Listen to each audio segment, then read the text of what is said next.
विद्वान वक्ता और हम सब न्यायाधीश की तरह अगर सुन रहे थे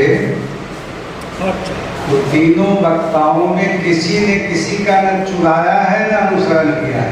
यही लोकतंत्र। मैं साहित्य का अध्येता हूँ और साहित्य का वास्ता इतिहास से, भूगोल से, राजनीति से, विज्ञान से, सबसे रहा है। ठीक है।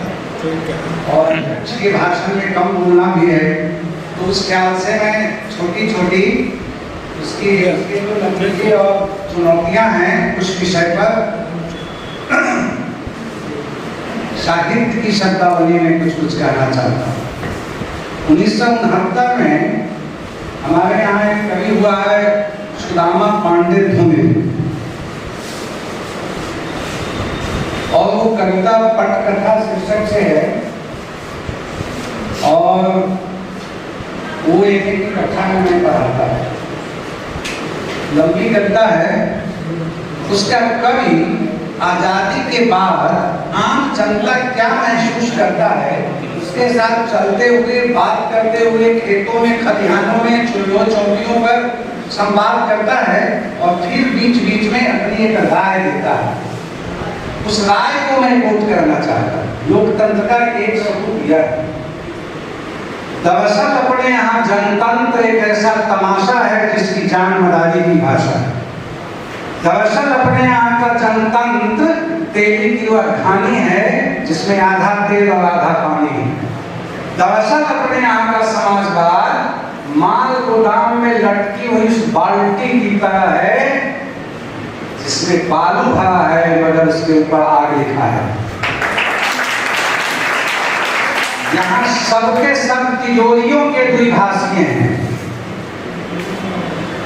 ये नेता हैं, मंत्री हैं, दारोगा हैं, डॉक्टर हैं, दार्शनिक हैं, अध्यापक हैं, और ये सब के सब कानून की भाषा में बोलता हुआ अपराधियों का संयुक्त परिवार।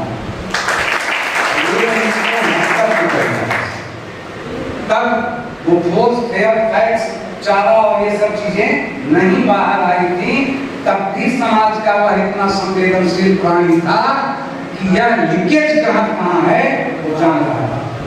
उसी के समानांतर एक दूसरा कवि हुआ है दुष्यंत, जिसने गजल, हमारे अस्कर साहब जानते हैं, उर्दू की विधा है, लेकिन गजल हिंदी में भी संभव है।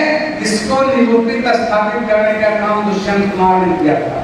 और शायरी धूप उनकी पुरस्कृत रचना है जिसका पहला छंद है, ये सारा जिस्म बोझ से दबकर दूरा हुआ होगा, मैं सजदे में न था तो धोखा हुआ होगा, सूख जाती है यहाँ हमें आते आते कितनी नदियां, मुझे मालूम है पानी का ठहरा हुआ। आदमी अनुभव के बोझ से दबकर टेढ़ा हो गया है। उसका दूसरा सामने वाला व्यक्ति कहता है नमाज अदा करता है वो क्या कहता है, नहीं, मैं बोझ से दबकर दूरा हूँ। और किस बोझ से दबकर दूरा हो गया हूँ, तो वही सुविधाओं की कितनी नदियां आम जन की सुविधाओं के लिए उठती है, सुविधा की नदियां, और किन किन दफ्तरों में किस किस टेबल पर ब्लूटिन पेपर के सहारे वो सुविधा की नदियां सोख ली जाती हैं। मैं इन्हीं अनुभवों के बोझ से दबकर टेढ़ा हो गया। फिर कहता है कि मत कहो आकाश में कुहरा घना है, यह किसी की व्यक्तिगत आलोचना है।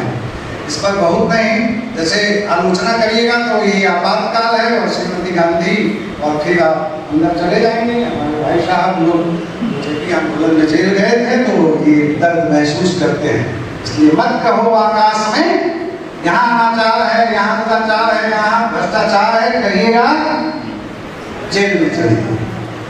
दूसरा कहता है कि क्या संसद भवन ये सब काम नहीं करता है क्या, तो कहता है कि पक्ष और प्रतिपक्ष संसद में मुखर है, बात इतनी है कि कोई पुल बना, इतनी बात के लिए संसद। तो कहता है चुप रह जाए क्या, तो कहता है नहीं, इस नदी की धार में ठंडी हवा आती तो है, नाव जल रही सही लहरों से टकराती तो है। जयप्रकाश इसका नायकत्व ग्रहण करते हैं। ये लोकतंत्र जो भारत में अभी संक्रमण काल में रहा है उससे संबंधित बातें थी, मगर लोकतंत्र का जो सफेद पक्ष है, उजला पक्ष है, उस पर दो बड़े भारतीय राजनीति के जो बड़े नायक हुए हैं, जिसमें एक का नाम जवाहरलाल नेहरू है और दूसरे का अटल बिहारी वाजपेयी है। नेहरू जी की जो पहली विदेश यात्रा हुई थी तो पत्रकारों ने, विदेशी पत्रकारों ने, अमेरिकी पत्रकारों ने व्यंग स्वरूप पूछा था कि आप तो स्वप्नदर्शी प्रधानमंत्री हैं, आपके विकास की गति इतनी धीमी क्यों है? नेहरू ने साधिकार और आत्मविश्वास के साथ उत्तर दिया था कि पीछे खिसकने का भय नहीं।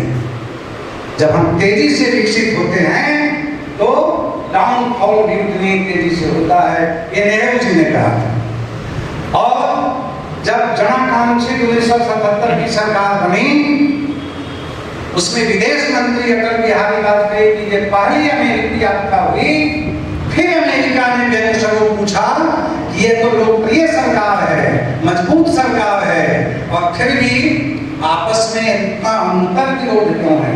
क्योंकि चरण सिंह और राजनारायण इन लोगों ने मिलकर वो खटपट शुरू कर दिया था और इसीलिए 5 साल वो मैंने सरकार नहीं चल पाई थी। उस पर अटल जी के संवाद का, उत्तर का कोट करने योग्य बात है। उन्होंने कहा था कि विरोध मजबूती देता है, जिस पर हमारे सर ने अभी इस वर्ष के चुनाव को कोट किया। ये अटल जी ने भी कहा था कि विरोध मजबूती देता है। तीसरा, अटल जी जब 13 दिवसीय सरकार का शपथ ग्रहण कर रहे थे, कर लिए थे, तो राष्ट्र के नाम संदेश में उन्होंने जो भाषण दिया उसमें अपनी एक स्वरचित कविता पढ़ी थी। उसका एक टुकड़ा मैं आपको सुनाता हूँ कि लाशों की ढेर पर चलकर सत्ता के शीर्ष तक पहुंचने वालों, सच बतलाना, इन मरने वालों से तुम्हारा कोई रिश्ता नहीं बनता।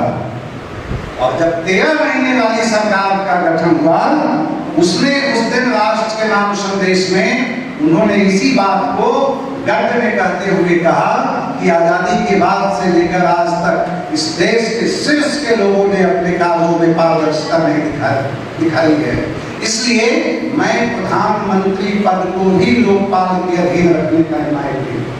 फिर 5 वर्षीय सरकार का जब शपथ ग्रहण हुआ तो इस पूरे वाक्य में एक शब्द मैंने जोड़ा कि आजादी के बाद से लेकर आज तक इस देश के शीर्ष के लोगों ने अपने कार्यों में प्रामाणिक पारदर्शिता नहीं दिखाई। हम जो करते हैं वो लक्षित भी होना चाहिए कि यह पाक साफ है, साबित करने की जरूरत नहीं है।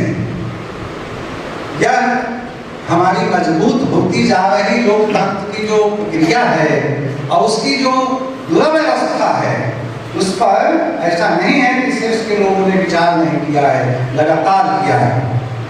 और जिस पर मैडम ने कहा कि हम लोग का क्या करें, इस बात से मैं अपनी बात खत्म करता हूँ। रामचरितमानस के उत्तरकांड में जो हमारा आइडियल है लोकतंत्र का, जिसको हम राम राज्य कहते हैं, उसमें उन्होंने कहा है, और सर ने और मैडम ने, इन दोनों ने मिलकर लोकतंत्र की उपलब्धियां क्या हैं, लोकतंत्र को होना कैसा चाहिए, नतीजे और चुनौतियों के रूप में जितनी बातें कही हैं, उसको तुलसीदास ने समेकित करते हुए कहा है कि राम राज्य बैठे त्रैलोका का, हर्षित भये गए सब शोका, दैहिक दैविक भौतिक तापा, राम राज्य का भी नहीं तापा। ये 3 ही दुख होते हैं, किसी के जीवन में चौथा दुख नहीं होता। जैसे अभी कोविड की चर्चा मैडम ने की, हमको शारीरिक बीमारी हो सकती है, हमको भौतिक संसाधनों का दुख हो सकता है, और दैवीय जैसे सुनामी आ जाता है, बड़ा बड़ा प्रलय आ जाता है। हम ये तीनों जब किसी काल में घटित नहीं होता हो, वही लोकतंत्र का उच्चतम बिंदु है।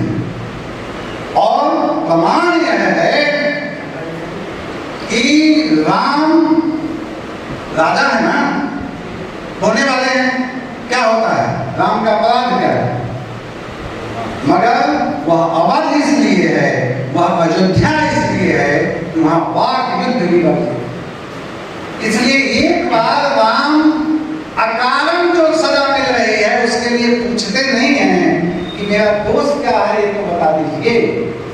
और ऐसा इसलिए है कि वह आत्मानुशासित व्यवस्था, आत्मानुशासन ही लोकतंत्र की पराकाष्ठा है। ये लोग भी जब तक आत्मानुशासित नहीं होगा, आप चाहे जितने भी नियमावली बना लें, चाहे जितने भी कोर्ट बना लें, चाहे जितने इंस्टीट्यूशन शैक्षणिक बना लें, चाहे जितने थाना खोल लें, वहां हम पार नहीं पा सकते। और इसके लिए आत्मानुशासन के लिए ही इन विमर्शों की जरूरत है। आत्मानुशासन ही लोकतंत्र का सबसे प्रामाणिक रूप है। चलिए आज हम इस सप्ताह आरंभ में प्रथम सेशन में विद्वान वक्ताओं को सुनते हुए, अपना ज्ञान वर्धन करते हुए, और बच्चों आपका समय ज्यादा घातक मारक है। आप जानने की इच्छा से नहीं, ज्ञानार्जन की इच्छा से यहाँ बैठिए। ज्ञानार्जन जानना नहीं है, आप जो जान रहे हैं उसका इम्प्लीमेंटेशन अगर आ गया तो आप ज्ञानी हो गए।